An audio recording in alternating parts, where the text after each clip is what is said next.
What's going on, fam? It is CJ. I hope everybody has been doing well. I know it's been a while, but we are back for a new addition to the lineup. And tonight we're going to talk about OWN's Ready to Love. I have watched the show, but I have never reviewed it. So this is new territory for me. So please bear with me. And plus, this is the beginning. And the beginning, we all know, is kind of crazy. We're getting to know the cast or the contestants, if you will.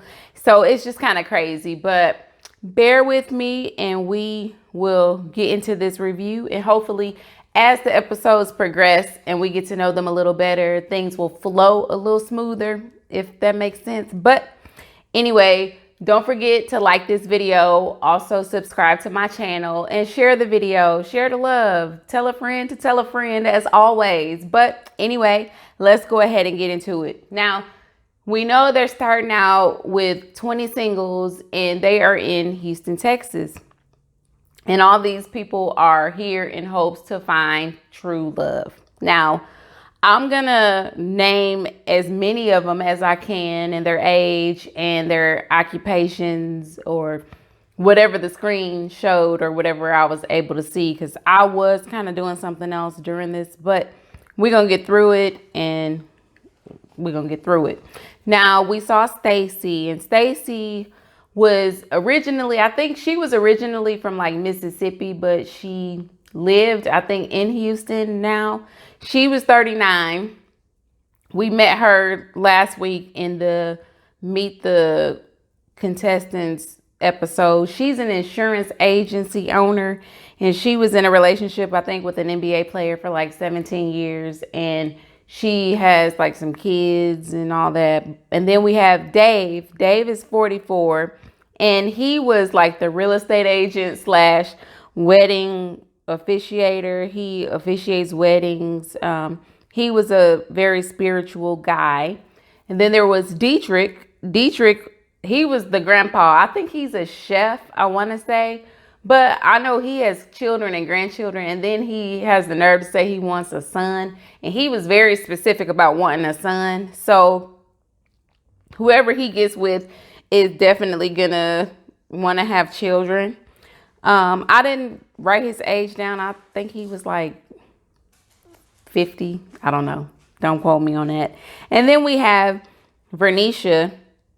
She's 39. She was the salon owner. I like her so far. She is very pretty and she seems like she's got her stuff together. I think she was in a previous relationship with a guy and I think he was cheating, I want to say. I'm not sure, but she got out of that relationship and she's ready for love now. And Troy, I'm going to say this off top. I don't like Troy. Troy just comes off as too cocky, and I already know I'm not going to like him. But Troy was 51 and he was the guy that sold the GPSs. He was the regional manager or whatever. And I'm also not going to like Chrysanthia. Am I saying her name right? Nobody could get her name right. I always thought about the flowers, the chrysanthemums. I think she might have been named something along those lines, but she was a flight attendant and she basically wants a sugar daddy. She wants somebody to support her. She wants somebody to take care of her. And she was very cocky also. Then we had AJ. AJ was 38, bald guy with a beard. He was a music producer. We learn a little bit more about him later on in the show. But anyway, we move on to Liz. She's a 40-year-old CEO. And I like Liz. She seems very confident, very cool. And she also is a spiritual woman, so to speak. Then we had Andrea. I'm not sure how to say her name, but she was a flight attendant also. And I think she's in her late 30s also. I want to say she was 38. Yeah, she's 38. And I like her. She seems pretty sure of herself. She's confident. She's not that cocky confident though. She's confident and I like that. Then there was Khalil. Khalil was 41 and he's a teacher. He's an educator. Khalil seems cool. He, I believe in his Meet the Cast episode, he met this woman like on his deathbed or something, and she was from the UK and they were gonna get married, but something didn't work out or whatever. But anyway, Tressa, I like Tressa. She's 42 and she's a comic. Now, looking at her, I can already tell based off of what these guys wanted. I think that Khalil probably would have been the only one who would have been interested, because he said he liked full-figured, voluptuous women, and Tressa was all of that.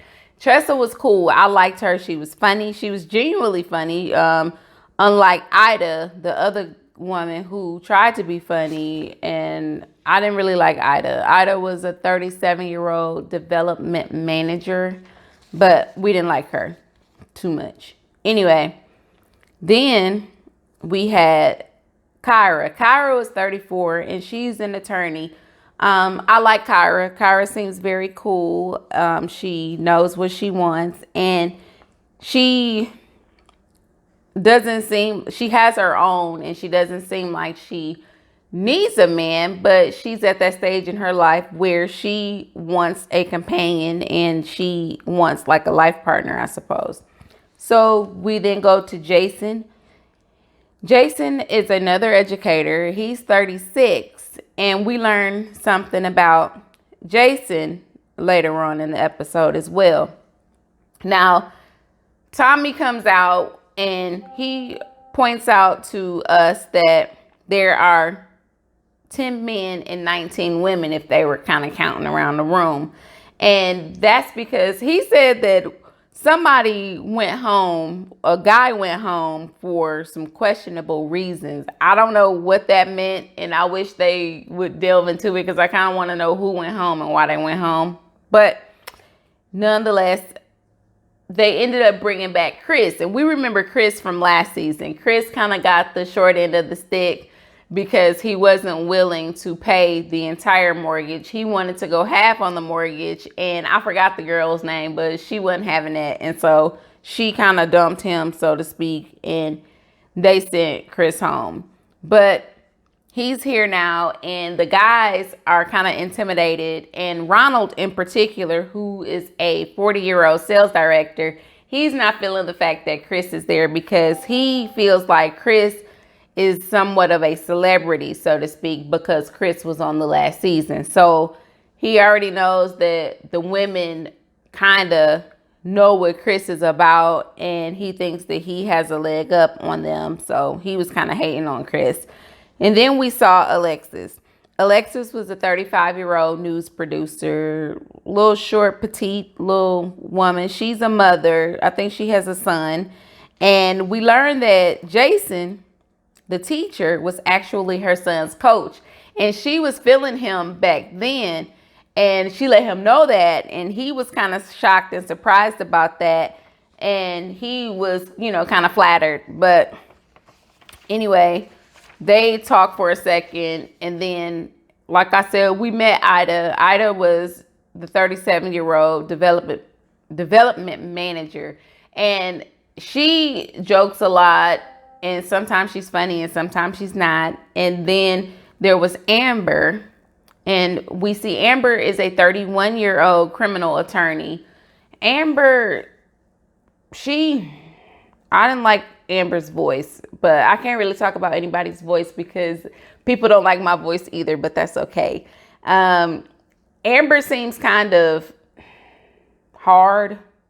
And when I say hard, I'm not meaning like gangster or anything. Like, she's kind of emotionless, I guess. Emotionless. There we go. Emotionless. And I don't know. I can't really read her yet. She's very assertive. She's not timid at all. But she's gonna take some learning, I guess. And then, sorry if y'all are hearing like a noise in the background. Something is going on with my home alarm system, and I'll probably be hearing that sound all night and I don't like it, but what can you do? Anyway, so then we have Joel. Joel is a 42-year-old engineer. He's a widower. His wife passed away, I believe, of cancer, and he has 2 children. His story was very sweet, and I like Joel. Joel's from New Orleans, and Joel is definitely a ladies' man. As we saw, he vibed with many, many women this entire episode, and he definitely worked the room. But he seemed to vibe a lot with Vernicia. Am I saying her name right? I hope I am. But I liked them 2 together. I was kind of putting couples together during the first episode, and I put him and her together just because they both have children. They are career people, and I think that they just look good together. I was just matching people up. I also I'll go over that in a minute, but anyway, we then go to Christian, who's 36, and he's a mail carrier. And Christian was very, very timid, very nice looking, had a nice head of hair, nice beard, very, very nice looking. And we learned that he is a recovering alcoholic in the Get to Know Him episode. And so I was kind of worried about him on this show, but I guess they're not stuck in the house like real world or anything, so he will not be in a position to be tempted to drink or anything like that. But he was very, very nice, and he was very sweet. And Stacy said that she was feeling him, but she kind of wanted him to open up just a little more. You could tell this was new to him, and he was shy, as probably a lot of them were, but he was just kind of reserved. And Kyra automatically, I guess she looked at him as like a brother. Like his, I guess, timidness or whatever just kind of made her want to take care of him almost like a brother, so to speak. Now, the ladies were telling Tommy who they liked, who they didn't like, and it was safe to say that nobody was feeling Khalil. Khalil was not given what was supposed to be gave, and nobody was really feeling him at this point. So Kyra lets us know that she actually went on 2 dates with AJ in the past. The first date, I guess, was cool. The second date was an absolute disaster. And she and her friends kind of coined him, as his name was El Cheapo. And we'll learn why he was coined El Cheapo later on.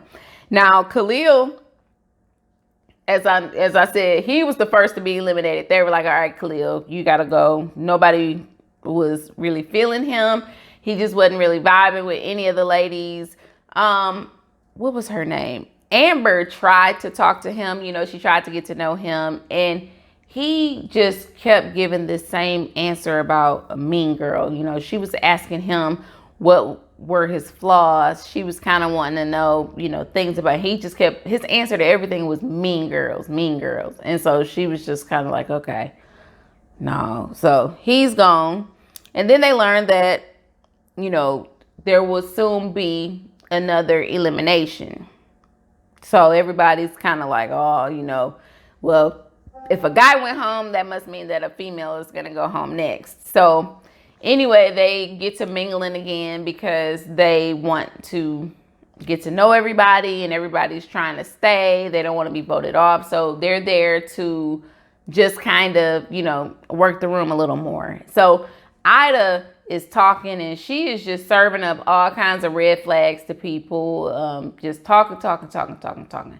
And they're not really feeling Ida. And Troy, every woman he talked to, he was trying to take on a trip. He let us know he loves to travel, and I guess he's trying to see which of these women will go on a trip with him. I mean, because he was trying to take every woman that he mingled with somewhere. And it's just like, all right, dude, we know you like to travel. Is that your, pickup line?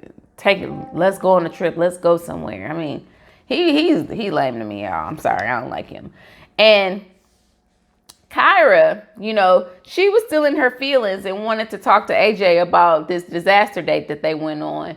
Well, it turns out, I guess Kyra had a tab open, and she and AJ were there, and she's had her card down, to pay for the tab. And she thought that AJ was gonna, be a gentleman and pick up the tab, but he didn't. But what she learned later is that he tried to pick up the tab and his card was declined. And I guess he couldn't get it worked out in time. And she was just under the impression that he was just going to allow her to pay the tab, when I guess she never gave him the opportunity to explain what happened, or she wanted to know what happened and he got defensive. But anyway, wires were crossed. They ended up talking it out, and they are willing to give, the other person another chance amongst, all the other people. So they no longer have beef, and she is open to new beginnings. So I thought that was pretty cool that they actually talked about it. And Ronald and Andrea, they talked, and he let it be known that he wants a family and he expects the mother of his children to stay home and raise the family. And Andrea thinks that you can be a career woman and a mom as well. So they automatically butt heads, and they don't agree on their future, lifestyle or whatnot. So they knew that they didn't really want to rap no more after that. So we then see, I guess, Christian. Christian, he seems so sweet, but he is not assertive enough, and he does not really contain that go get 'em attitude that these women are probably desiring from a man. And that really sucks. So Tommy now, he's asking the guys about their picks, and a lot of them say they don't like Ida. And who else? Oh, Tressa, the comedian. As I knew they weren't gonna like Tressa. They, I don't know, closed-minded, and they automatically see a woman with curves, and she's got the natural fro. And to me, I think she's gorgeous. She's funny, and that's just my opinion. But I'm not on the dating show. They are, so I guess my opinion don't really matter. Just like it don't matter that I can't stand Troy. And I'm just going to keep saying it because Troy gets on my nerves. Something about him I just do not like. And anyway, they, Tommy, he hears what they're saying. But when he gets the group together, the men and the women, he lets them know that it's actually another guy that's going to go home tonight. So they eliminated 2 guys this episode. And as we probably figured out, Christian and Ronald ended up being in the bottom 2. And Ronald was just absolutely shocked. But I think if he went around giving that same speech that he gave to Andrea about not, wanting a woman to work, when a lot of these women, I think the only woman who probably is okay with not working is the Chrysanthia girl. But all these other women are in, their careers, and I don't see them giving it up to have children. And a lot of them are, already parents, and I don't know how open they are to having more children. But anyway, they sent Christian home. I knew Christian was going to go home because Christian just was not really working the ladies like he probably should have. But that was where this episode ended. I am excited about this season because this season does look like it's going to be very, very good. Hopefully my picks get together, because I was putting them together last episode, who I thought would look good with who, or whose personalities would match with whose. Even though I don't like Troy, I think either him and Chrysanthia can get together because she's petite and all that, like he said he wants. And I think her attitude matches his. They're both about the same amount of cocky. Or I think him and, what was the other one? The attorney, not Kyra, but the other attorney. What was her name? Amber, I think they might go good together. I don't know. We'll see. Who do y'all think look good together, or who would go together, or who do you think will make it to the end? Let's talk about it in the comments below. Again, don't forget to like this video, share it, subscribe to my channel as always, and thank y'all for watching, and I will see you in the next one. Peace.